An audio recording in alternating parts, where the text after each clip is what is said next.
you're going to see pictures of my investigations, and you're going to even see in the concrete of the indentations from the shovel and hoe where they decapitated this guy there. And there's this one area in the prison of where this man was ignited. He died. And you're going to see the outline of this prisoner on the concrete. And no matter what they do with that, like the old, Ghost of Mr. Chicken, and they use Bonami, and then the bloodstains are still on the piano keys.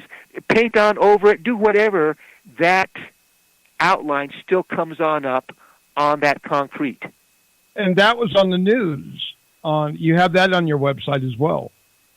Yeah, that is on the website. That's there's numerous pages of that, of different investigations I've done there at that prison, and there is a lot of people. Really get frightened on over there, going on into some of those places there. You really got to have your be in the right mind and have your be in a good place with your soul, so that you do not get affected when you go to that place there. There Exactly. was all kinds of atrocities. A lot of prayers prior, yes. But before, what makes you do this work? What is your main goal that you want to tell people? Why do you do this? What are you trying to show people or tell people? Well, I do history tours as well. I do these. The tours themselves, it's I guess the philosophical part about this is I don't treat it like a rock and roll concert like you see on TV. And I'm going to tell them about what you do have here, the good versus the bad in this world. And the bad and the evil is something that is cunning, that thinks, and this is the end result of this. So I don't go with that as a humanistic type of, oh man, let's see if we can get some thrills here. I'm going to tell them the facts. I'm going to tell them about my investigation, and then go into the facts of good versus evil and the ramifications and why this, and then you apply that to the world of today. And in essence, the world according to Allan, I say that we're here in this world to grow our soul. And but most people don't get it, but that's what it's about. And this is one of these avenues that I do. And I'm pretty good at what. Well, I shouldn't have said that. I mean, it's like no, Bruce you are. Saying, you are. Bruce Lee says, "If I tell you I'm pretty good, then I'm bragging. If I tell you I'm no good, then I'm lying." No, you know what you're doing. You help. I believe your spirit is very helpful to people. And which brings me to the next question. There's a Mojave phone booth, and I got something to say about it, if it's okay, before we talk. Go ahead. I believe this phone booth was a healing for some people in the sense because they were able to connect with their loved ones. And even the ones that called the phone booth, they had the opportunity to connect with other people. What is your opinion on that one? Well, yes. I mean, there was this. I guess we better give the people a story about this phone booth. Yes. Okay. There was this phone booth out in the middle of the desert, the Mojave, as they call it there. And the reason behind this phone booth was because there was outlying ranches and some miners, and they didn't have phones back then. So that's how come they had this phone booth. The original phone that was put there was in 1948. It was hand-cranked. So mid-'60s, let's say 1965, they put a payphone out in the middle of the desert with the glass around it. So the desert rats, motorcyclists, dune buggy guys, they find it, and it's a neat little secret. And you go on out there, and it's like something out of the 1966 Star Trek series, the portal on the edge of nowhere, and you can call up, as you say, loved ones, pals, etc., and say, hey, here I am in the middle of the desert. It's so quiet, and there's such a good energy here. I'm calling from the edge of the world, from the edge of the universe. It was just a magical place. And then it got... From about 79 to 84, there was some newspaper articles on the West Coast that ended up talking about this place. So more people went on out there. And then, I guess from 96, 97, with the advent of the Internet, this one guy he ended up putting it on out there. So now you had the big land rush of all these people going on out there to say that they're at this phone booth in the middle of nowhere. And the thing about this is, yes, people from all around the world would get this telephone number basically now through the internet, and you would call at all hours. So if you're camping on out there, sometimes you're going to get a phone call in the middle of the night. You better have a flashlight or a candle, and you'll hear somebody talking in, Oriental lingo or from Europe, etc. And then, of course, you can call up to somebody in New York from where you're at, etc. here. And sometimes there'd be a lot of phone calls, some not at all. And depending upon who got there, at the end, it became too much of a carnival. But with all these people waiting in line to use the telephone on out there. But there at times, and before that, there was such a neat energy there. It was so tranquil. And the desert, even though sometimes it can be so darn hot there or so cold at night, there was such a neat energy there. And like you said, the healing. Some people were lonely that would call in. Sometimes there'd be some good comedy. People calling that in. Yeah, I want a pizza or this kind of stuff, or my water line broke. When are you going to send out the plumber? Yeah, all kinds of things would happen there, and you get some. So it was a great place. Unfortunately, that Mojave phone booth no longer exists, and it was taken on out. I'm going to say May 17th or May 16th, 2000, and that was just one of those tragedies. And I have all kinds of photos of that on my website, and if anybody has been on out there, go ahead and send me one, and I'll put it on up there. Other people have. And I think that with some of those photos, you're going to see the magic, the wholesomeness, just the... it comes through the photos. Don't you agree, Spaz, that there was something special about that? I agree, but is there any remains of the phone booth left, by chance? No, well, I'm sure that... remains. Some people, because it got vandalized through the decades. Some people got a pane or a piece of steel frame that they took off.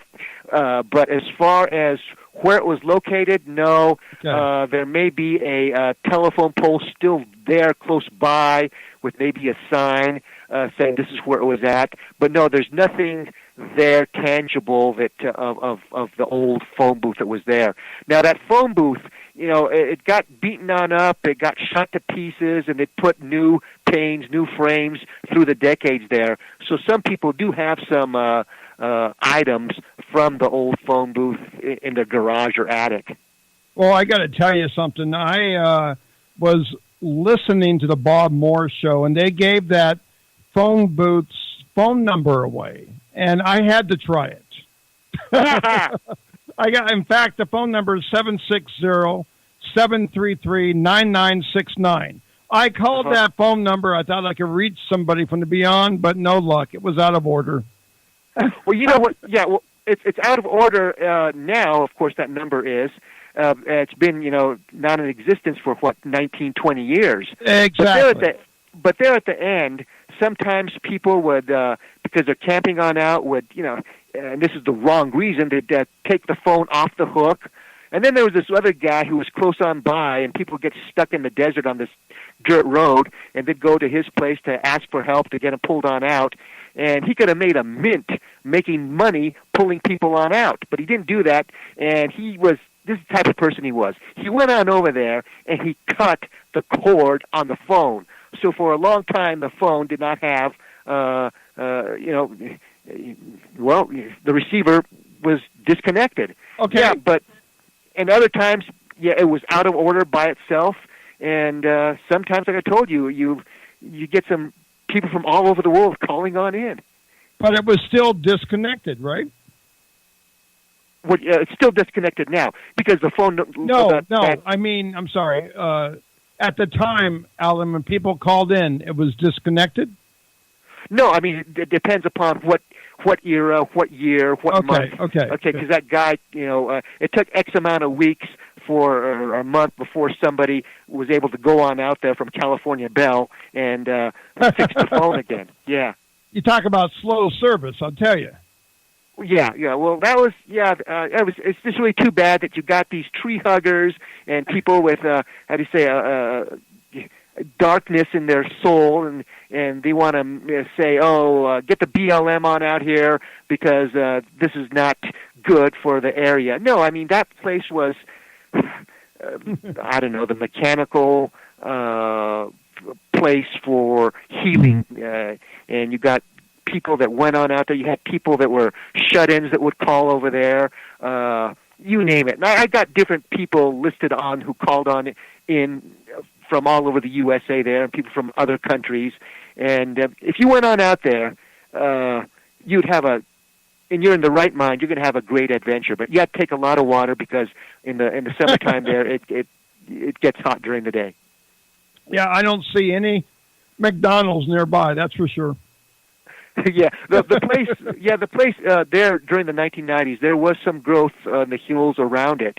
And now, before that, it was, even at that, it's still desolate. Yeah, it was still a wonderful place. Well, we have about 3 or 4 more minutes. Let's give your website again. And one quick note, give your website and then. Santa Fe Ghost and History Tours.com, or just Yahoo or Google Allan or Al Pacheco Ghost Tour Santa Fe or Ghost Tour Santa Fe, and you'll get Al Pacheco, Allan Pacheco, and you're going to be at a website that's going to be like something out of Alice Through the Looking Glass, because you're going to go from doorway to doorway, and you're going to have all these different options to go to ghosts, to go to UFOs, to you name it. It's a pretty good website. Well, and next story, but we have about 3 minutes, is about the ghost of Julie Stabb. Was it true she was imprisoned in her house? Yeah, in her mansion, Julia Stabb. And, Stabb. And we better be careful when we talk about her, because on other shows where we've done her, believe it or not, the strange things have happened. We've had things happen in the studio on one show. What was it? The Art Bell show, Midnight in the Desert.